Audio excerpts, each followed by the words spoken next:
270টি আসনে মনোনয়নপত্র সাবমিট করেছে।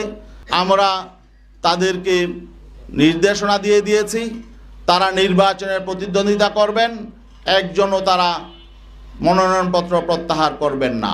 আমরা আজকে আপনাদের সামনে ঘোষণা দিতে বাধ্য হচ্ছি যে ইসলামী আন্দোলন বাংলাদেশ আসন্ন ত্রয়োদশ জাতীয় সংসদ নির্বাচনে যে 270টি আসনে মনোনয়নপত্র সাবমিট করেছে, এর মধ্যে আপিলে 2 জন বাতিল হয়েছে, বাকি 268 জন সংসদ সদস্য প্রার্থী এখনো পর্যন্ত মাঠে কাজ করছেন।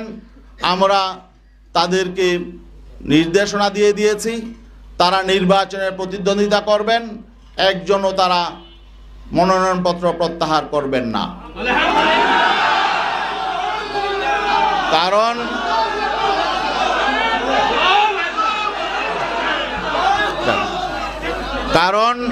কারণ আমরা ইসলামী জনতার যে প্রত্যাশা, যে এখানে একটা বিষয় স্পষ্ট করে বলতে হয় যে আমরা কেন এই সিদ্ধান্তে আসলাম। জানেন যে এখানে বাংলাদেশ জামাতে ইসলামী একটি বড় শক্তি ছিল, অস্বীকার করার সুযোগ নেই।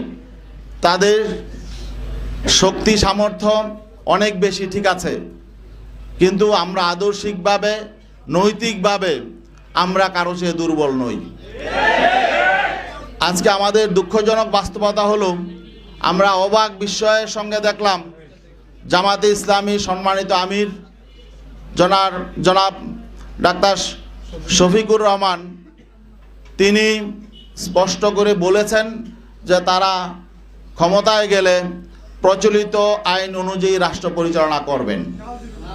এবং তিনি যে খ্রিস্টান সম্প্রদায়ের প্রতিনিধির সঙ্গে কথা বলছিলেন, সেই খ্রিস্টান সম্প্রদায়ের একজন সম্মানিত নারী, তিনি স্পষ্ট করে বলেছেন যে আমরা আশ্বস্ত হয়েছি যে জামাতের আমির শরিয়া আইন প্রতিষ্ঠা করবেন না, এই ওয়াদা তিনি করেছেন, এই জন্য আমরা আশ্বস্ত হয়েছি।